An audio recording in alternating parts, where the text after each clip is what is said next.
พ่อแม่พี่น้องป้องปรายเบิดซุคนเนาะ FC ทั้งช่องบ่ภูมิชาแนลเนาะมื้อนี้บ่ภูมิก็สิมาลองลงแนวทางหวยลาวสไตล์พี่น้องเนาะงวดวันที่14เด้อพี่น้องเด้อ14มิถุนายนเนาะครับเนาะสำหรับลาวสไตล์ก็ลงให้คุมื้อเนาะพี่น้องสำหรับในบ้านเขียวเนาะลงให้คุมื้อพี่น้อง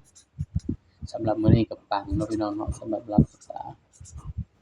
นี่ก็คือหวยลาวสไตล์เด้อพี่น้องถ้าว่าสนใจก็มาบ้านเขียวเลยเนาะพี่น้องเนาะเพราะว่าบ่าวภูมิก็ลงให้คุมื้อเนาะสำหรับลาวสไตล์นี่คือแนวทางหวยลาวสไตล์นะครับเนาะงวดวันที่14เด้อพี่น้อง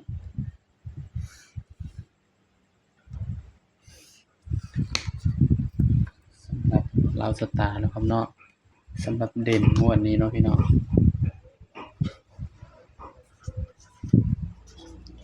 สำหรับเด่น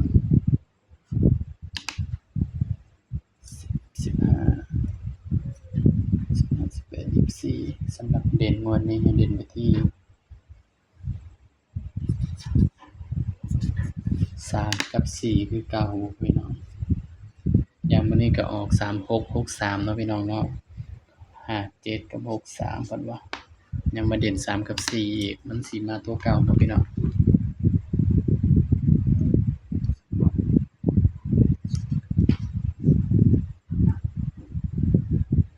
สำหรับจับคู่เนาะพี่น้องเนาะก็สิมีเนาะ30 31 39 40 41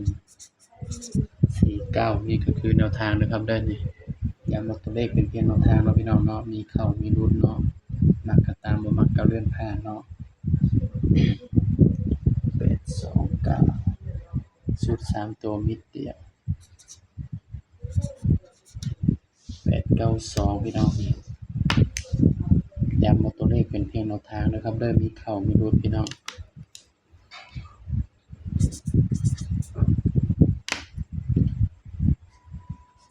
สำหรับแนวทางลาวสตาร์นี่เนาะในบ้านบ่าวก็ลงให้คุมื้อเนาะพี่น้องเนาะสำหรับแนวทางลาวสตาร์เนาะ